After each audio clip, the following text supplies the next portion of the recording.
This week, I want to wish all my friends and listeners good health, a strong spirit, and success in everything you do. I'm getting straight to the point so as not to interrupt your train of thought. I'm sure you're all wondering how living your best version can become a toxic motto that could drag your life down. Let me give you a first example, and after this, you'll understand very clearly, and we might even sadly realize we've made the same mistake. Imagine someone who is unemployed and hasn't found a job yet. It's not that they haven't applied, they have, but no one has called back. One day, feeling sad and frustrated, they sit in a corner and pick up a book to read. It could be any book, maybe even a trashy novel, just to pass the time. Now, someone comes up to them, frowns, and says something seemingly well-intentioned. Go find something to do. Find a job, do something instead of sitting there reading books. Will that make you rich? We might think that's right, with good intentions, right? Their point is that the problem is unemployment and financial difficulties, so one should take action instead of sitting around reading theories. That's not wrong, but it's only right in that small detail. If we broaden our perspective and reflect carefully, it's a toxic viewpoint that can hurt others, even if it comes from a place of kindness. Let me explain. When the person giving advice says those words, we can understand that the essence of their message is, why don't you live your best version? The best version of you is someone with a job, active and taking action, not the current version. Compared to your best version, you're like trash. So they're just advising you to live your best version, right? But in reality, this advice is cold and heartless because they don't understand the circumstances of someone in a bad situation. How can one jump from a bad version to the best version in one go? The best version only makes us feel like we're worthless, like we're trash in this life.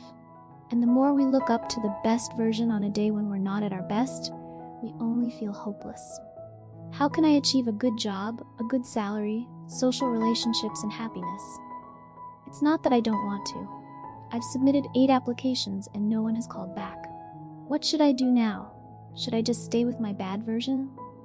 I might even get stressed and lash out at others, venting my frustration in online comments, or going online to find videos of seemingly happy people and criticizing them. I don't want to do that. I don't want to get worse, and I don't want to stay with my current version, so I pick up a book and read. At least it calms me down, right? It keeps me from causing trouble, from getting angry at anyone, from feeling frustrated, and who knows, I might even learn something. The image of someone reading a book may not be the best image, but it's a better image. And when we live better, it means we're gradually moving towards a positive direction in life. If someone else looks at the unemployed person reading and can be understanding, can distinguish between better and best, they'll understand that this is good. It's not the best, but it's better. It's still better than lying in bed from morning till noon, yawning every 5 minutes, and feeling bored every 3 minutes. It's better to go for a walk or a run, even though someone might say, why don't you do something useful for the world? Why do you keep doing these trivial things? I hope that if you listen to this carefully and understand my point, we'll be very careful when we want to do good for others, because we might be the ones who don't understand, not them. And the same goes for your own life. I'm pushing you from a not good place to the best place. You won't be able to make that jump. But if you jump from not good to better, you'll find it easier to bear. You'll feel like you have some value, You'll feel like you still have reasons to try, to develop, to strive, and better can sometimes become best.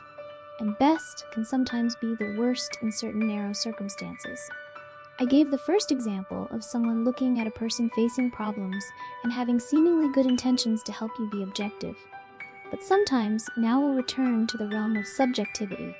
Sometimes we ourselves look at ourselves from a very harsh perspective, especially when we encounter problems. We want to be perfect, we want to be the best, and sometimes we're already good, but just because it's not the best, we subject ourselves to a lot of toxicity, self-hatred, and negativity that takes away a lot of encouragement and happiness in our lives. And I think that's unnecessary harshness, even robbing us of joy simply because we can't distinguish between best and better. To reach the best, The steps are made of better. How can you take 10 steps at once? You have to take them one by one, and better is enough. This is true in all matters, all areas, all aspects of personal development. You set high goals. Okay, I agree. Living must have goals, must know how to look up, to aim higher. That's right. But to achieve that high goal, let's call it the best in that goal, you'll always have to walk on the paths of better. And why do we feel disappointed when we're doing better? For example, if you've never read a book before, and today you buy a book and put it on your desk, that's already better. It's better, even though you might be a little dissatisfied. That's okay. That's a natural feeling.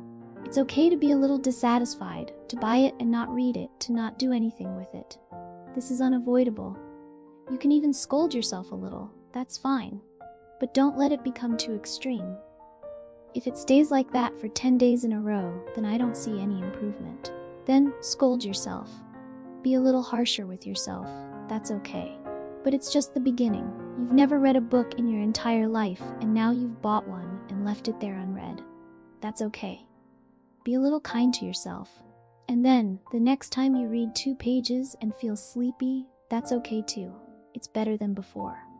If you think the best is to finish this book in a week, and now you've only read 2 pages, you might think, I'm so worthless. My focus is terrible. I feel like trash. Those thoughts will drain your energy, and you'll return to a not good version. You have to see the better in yourself, recognize it, and be fair to yourself. Because when you're fair to your better self, you'll also be fair to the better in others.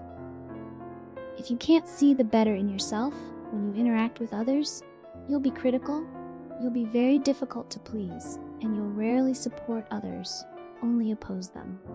Simply because your mind doesn't have the ability to distinguish between better and best. But if you see your daily development as a little better, then gradually you'll develop further, right? And cherish that better every day.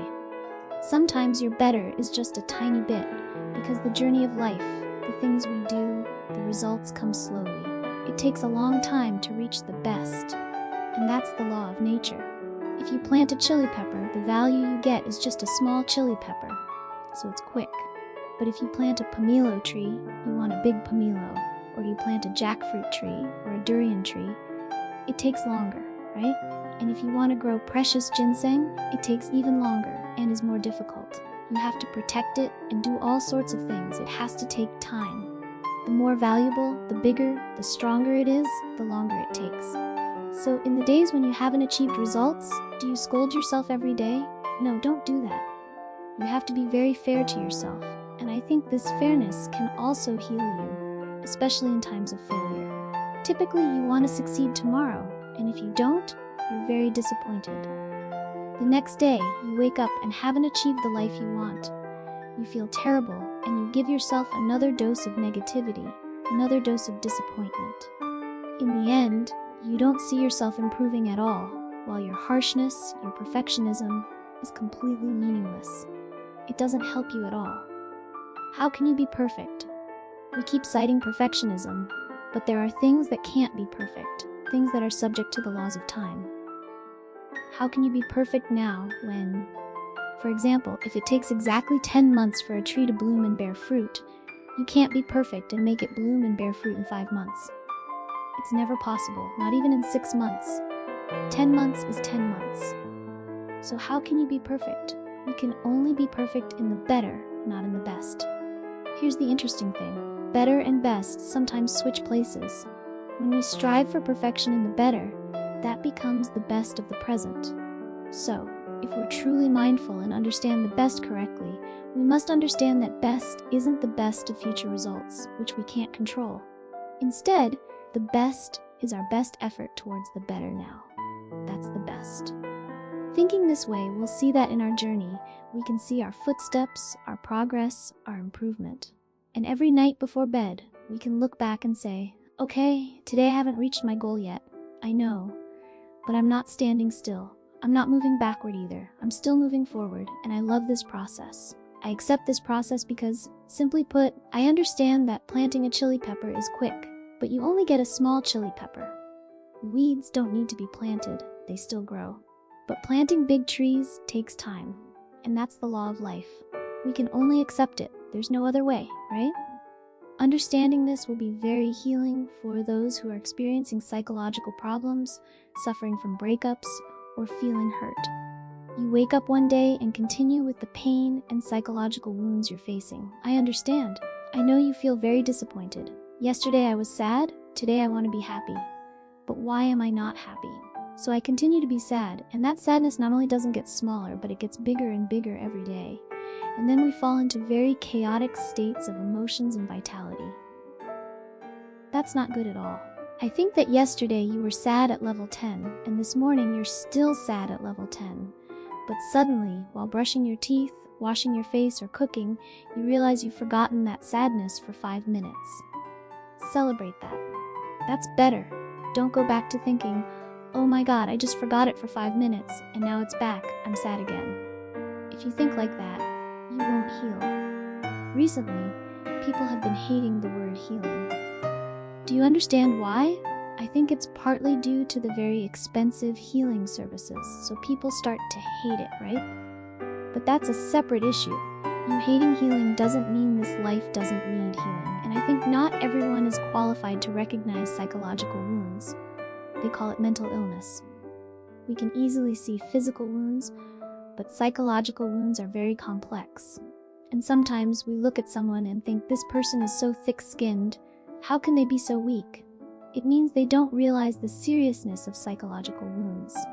And when people with emotional problems hear attacks from those who are luckier and mentally healthier, or from those who are also struggling but don't know it and keep pointing fingers, those with emotional difficulties will withdraw and easily fall into emotional disorders. Even worse, the word healing suddenly has a negative connotation, a somewhat sarcastic perspective. And that creates a danger, albeit unintentional. The people who need healing the most might refuse it, feeling uncomfortable being associated with healing. And I think this is a dangerous thing. Healing is necessary. And the healing journey, if we discover we have emotional problems, even mild ones, is necessary. I'm telling you, psychological issues are very complex. They stem from childhood to adulthood, not just from the modern era like now, going to work and encountering those things. Sometimes each tree, each flower, each house, each situation is different. Psychological problems can originate from your childhood, and many people suffer from childhood trauma syndrome. It's real, so don't mock the act of healing anymore. Unless you can distinguish between fake healing and real healing, and you say you're laughing at fake healing, then I agree. But who here is confident enough to have that discernment and not mistakenly laugh at those who need healing the most, right? Sometimes we unintentionally create a discriminatory view towards healing, and those who need it the most feel ashamed of real healing. This also makes it difficult for psychologists and psychiatrists. How can they help someone with a problem when that person keeps denying their problem? There's nothing wrong with me. Why heal me? No way. That kind of thing. And scientific knowledge about lifestyle and education for mental well-being also faces many challenges when people keep saying no. I'm not healing. That's nonsense, right? So now, this is the last part, and I was hesitant to include it. I feel worried because I've talked to a few people and I'm concerned that there are people with psychological problems who are prejudiced against healing. Wow, this is just a small sample in my circle of relationships, but I'm worried. I don't know if it's widespread or not out there. I hope I'm wrong, but I'll still express my opinion. Let's be honest with our emotions. If we feel disappointed every day, let's bravely admit that we have psychological problems. There's no shame in that. If we can use the word healing, it's not actually a strange word. Recently, people have been talking about it so much that we see it as a trend. You see, Michael Jackson has a song with the word healing in it, right? It's been around for a long time. It's not a newly invented word. It's just that sometimes we see a certain viewpoint criticizing it, and we feel we should also criticize that word. That's the problem. If we have a problem, let's admit it. And I think the simplest and closest way to heal, whether it's mild or severe, is to acknowledge and be fair to ourselves in the better things we do. Cherish, be grateful, and be fair to the better things we do. Don't force ourselves to always be the best. Better is enough. Try to maintain it. Don't give up, move forward gently, and thank ourselves for living better. That's a very important foundation of a lifestyle for you to heal yourself no matter what problems you're facing. If you're at 1 point, then 1.5 points is something to celebrate, to thank yourself for, to be grateful for. Don't wake up and see yourself at 1.5 points and compare yourself to 10 points, thinking you're still below average, you're still a weak student.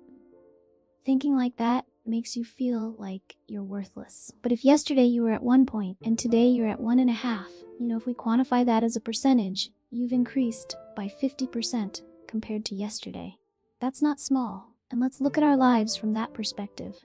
Keep trying, my dear friends.